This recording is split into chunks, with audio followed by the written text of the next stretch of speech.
My husband, who can be misogynistic, always seems to look down on me as stay-at-home wife.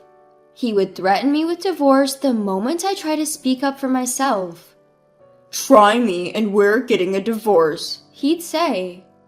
One day, I found out about his little secret.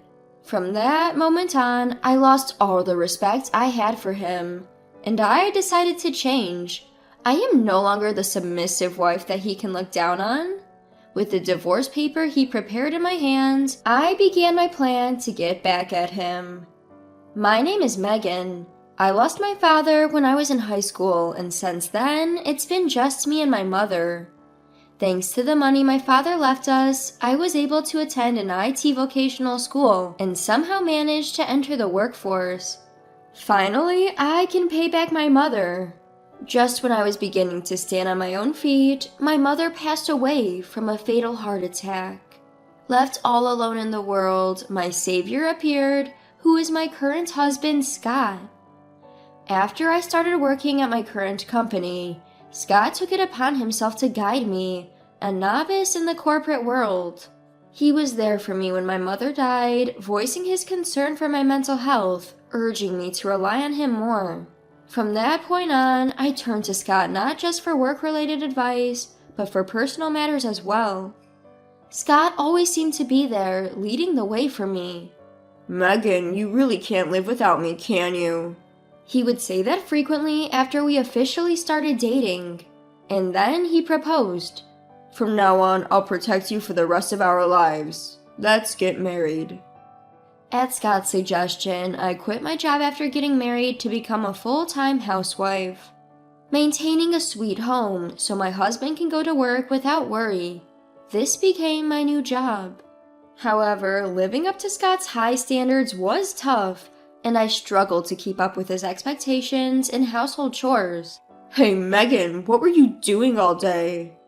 My husband would question, to which I would reply meekly, "I cleaned the room, did the laundry, aired out the comforter, and then I went shopping for dinner.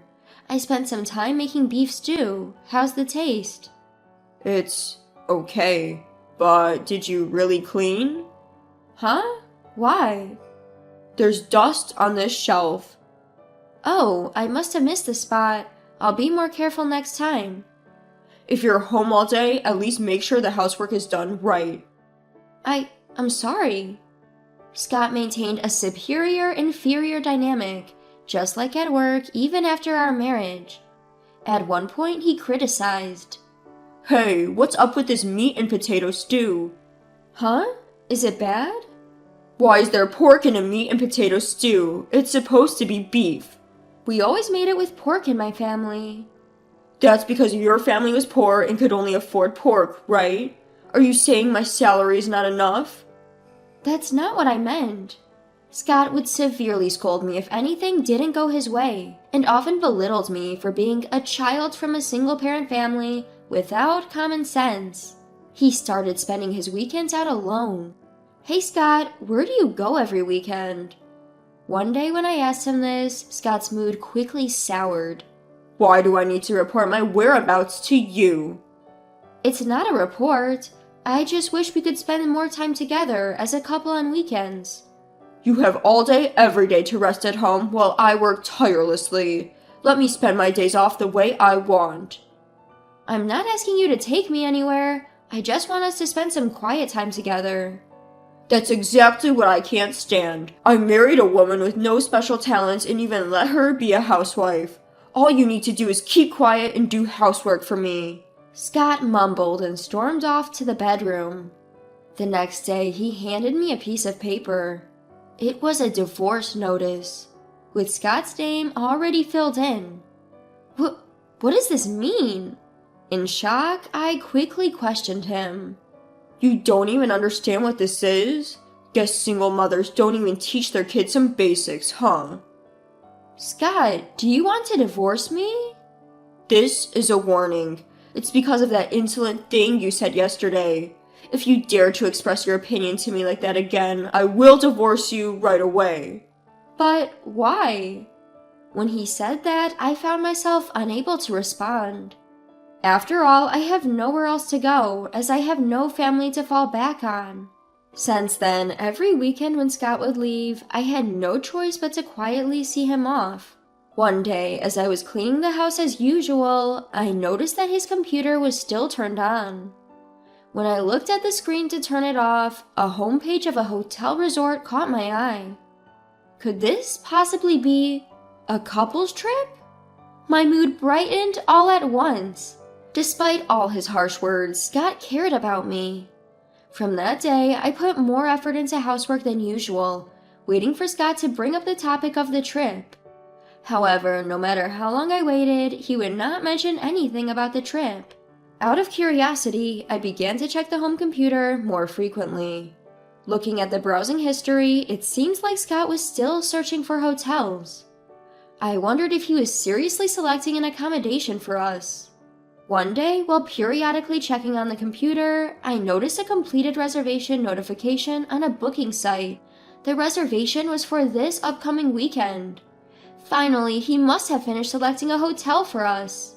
While anxiously waiting for Scott to invite me, it was already Friday. Unable to hold back, I asked Scott, "Scott, don't you have something to tell me?" Scott looked at me, slightly startled. What are you talking about? But I couldn't insist on him to talk about the trip. He became grumpy and went to sleep, and just like that, Saturday dawned. "Good morning, Scott." What's with you? Dressed up this early in the morning? "Oh, because..." Never mind. I'll be leaving once I'm ready. I won't be home today. With that, he quickly got ready and left the house. What was happening? Did he change the reservation after that? The name written in the companion section was not mine, but another woman's name. Companion Lily? 25 years old? At that moment, I understood everything. What he had been planning all along was not a trip with me, but a trip with a young mistress named Lily. In that moment, all my feelings of love, gratitude, and respect for Scott swiftly faded. I was quick to react. To confirm his affair, I headed to the hotel that Scott had booked. Upon arrival, I made sure to imprint in my mind the sight of my husband and the young woman cheerfully entering the hotel. Of course, I didn't forget to take photos for evidence. When I returned home, I thoroughly checked our computer. It took some time, but I was able to find texts exchanged between Scott and Lily, as well as photos of them together. Now I can confront him. Just you wait. There was still plenty of time until he returned from his trip. I left the house and spent the day aimlessly until the evening, then savored my time alone in my empty house. I may have been scolded by Scott for lazing around, but now those days of tension seemed unreal. I even abandoned housework the next day, ordered delivery, and spent my time however I liked. On Sunday night, Scott finally came home. "Welcome home. You're late, aren't you?" Scott's eyes widened at the sight of me lounging on the sofa. Hey, what's going on? "What do you mean, what's going on?" Why are you still sitting on the sofa when your husband, have returned home? You're not even greeting me at the door. That's not right. Noticing the delivery bag on the table, Scott's anger started to seep in. Hey, what is this? Look at you living a high life while I'm not here. I sighed at him and said, "And where were you staying this weekend, Scott? Weren't you enjoying yourself?" If you knew, you wouldn't behave like this. Sounds like you want to see that again. Scott said, rifling through a drawer. Huh? It's not here. Scott flew at me, spitting angrily. Where did you hide the divorce papers? They're not here anymore. What? Scott almost exploded at my response, but the next moment he started laughing sarcastically. So that's how it is. I see. What? You threw away the divorce papers because you don't want to divorce me, thinking I wouldn't leave you, huh? You really are senseless. I feel bad. Your only mother couldn't even raise a kid right. I really don't understand what you're saying. So you want to play dumb, huh? Too bad. I can get as many divorce papers as I want from the city hall. I'll go get them right now. I didn't say I threw them away. Then why aren't they here? They're not here because I've already submitted them. What? Didn't you hear me? I signed those divorce papers and submitted them to the city hall yesterday. Wait, you submitted the divorce papers? Do you even understand what that means? Of course, isn't it obvious? If you submit divorce papers, the divorce is finalized. Are you telling me you didn't know that, Scott? Scott's face turned beet red at my mockery. Don't mess with me. You lived a comfortable life with my salary. Comfortable? Who's saying that? I couldn't help but retort. Where is the comfort in a marriage with someone who constantly belittles and ridicules me? Someone who never shows gratitude no matter how much housework I do? Belittle you? Of course a housewife like you is obviously below me, the breadwinner. If you want to give me an attitude like that, I'm done. Be all alone and realize your own foolishness. Get out right now. Scott kicked me out, yelling and ranting. Expecting this, I had already packed my bags. It was a good decision. I picked up my suitcase and proudly left the house. On a whim, I rented a weekly apartment and spent the night there. The next morning, I looked at my phone and saw an overwhelming number of missed calls from Scott. Just then, he called me again. Oh, what's up? Don't what's up me. Where are you now? It's none of your business. We're not married anymore. Stop messing around. The divorce papers you submitted on your own are invalid. Didn't you sign them yourself? I wasn't serious. You probably did it out of confusion too, right? After a night's rest, you should be cool-headed now. If you apologize, I'll forgive you. So come back. I haven't done anything I should apologize for. How dare you test me? Your husband. Well, I provided for you this whole time. If I dump you, you'll be alone again. Is that what you want? I realized something. It's better to be alone than to be with someone who doesn't care about me. I could tell that Scott was shaking with anger on the other end of the phone. He raised his voice through the phone. What? I've even compromised. Fine, I don't care about you anymore. You'll regret this. I'm pretty sure you'll be the one to regret this. You can't do anything, you're just a loser. Scott hung up the phone in a fit of rage. I used to be so scared of his yelling, but now all I feel is contempt. He didn't contact me for several days, but a week later, I got a call on my cell phone from him. Megan, what the hell is this bill? Once I had confirmed Scott's affair, I had asked a lawyer to file for damages. It seems that he finally received the bill. Oh, did it arrive? It's written clearly on the bill. Why do I have to pay damages? You're the one who left. I even said I was willing to start over, but you're the one who refused to come back because you're so stubborn. Aren't you misunderstanding something? It's damages for your affair. Affair? When and with whom did I have an affair? With Lily, 25 years old. You've been seeing her for a year now. How did you... You left so much evidence on your computer. Did you really think I wouldn't find out? You really thought I was a fool, huh? Scott seemed to think I was bluffing. He retorted in a fury. Evidence? You're lying. There was no such thing on the computer. Yes, that's right. You're not so stupid as to leave texts and photos with your mistress on there. Humph. As I knew you were bluffing. You can't fool me. Why don't you see for yourself whether I'm bluffing or not?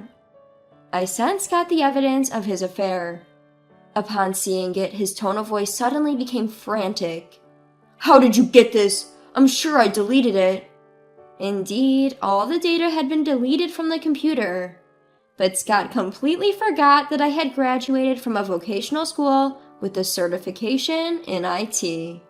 It took some time, but I was able to restore the deleted data, so I saved them. Realizing he couldn't wriggle out, Scott suddenly changed his attitude. Look, Megan, you don't really want to do this, do you? Yes, I cheated on you with her, but it was just a fling. You're the only one I truly love. You can't live without me, can you? I realized that it was just all in my head. Being with you, I was losing confidence in myself.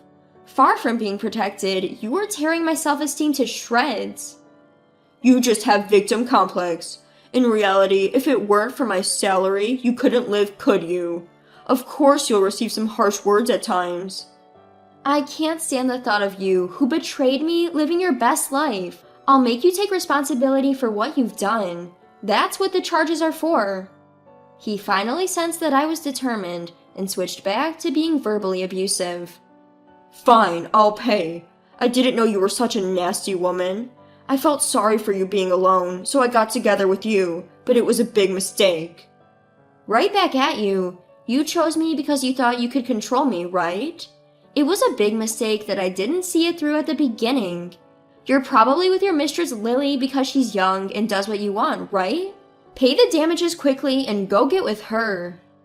You'll realize soon enough. You're destined for a lonely life. Scott, although putting up a big front, transferred the agreed-upon amount of compensation to me, as required by my lawyer. However, a few days later he contacted me again. Megan, can you return some of the money to me?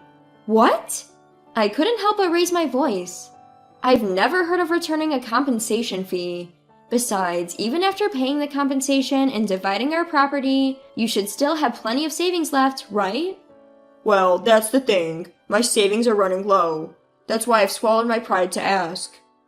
It seems that Scott, who had invited Lily to live with him, had given her his credit card for emergencies, but she started splurging on his card. Now that Lily had nearly depleted all of his savings with her spending, he was desperate enough to turn to me for help. Exasperated, I told him, I may have been stupid to not see through you and marry you, but you're equally foolish for not noticing your mistress's splurging habit until after you gave her your card. I realize now that you're the only one for me, Megan. You must feel lonely being single too, right? Gosh, will you grow up? Do you think I'm going to be single forever? No, don't tell me. You found someone else? No, and can you not compare yourself to others? Well then, what is it? You don't have a family anymore, right? With the money left by my parents, I've started a new business. Now I'm blessed with great colleagues, and I hardly have time to feel lonely. You, with no special talents, starting a business? Are you still saying that? Can't you admit it already? Your words are ruining the people around you. Me? Ruining? You look down on others until they lose confidence and spoil your mistress until she gets carried away. Unless you change your selfish behavior, neither you nor anyone around you will ever find happiness. With that, I firmly rejected Scott. After that, he never contacted me again. He probably realized he could no longer look down on me now that I was successfully running my own business. Rumor has it that Lily dumped Scott right after using up all of his savings. Scott, who could only see his partners as less than him or spoil them without being able to build a solid relationship, will likely have a hard time finding a lifelong companion.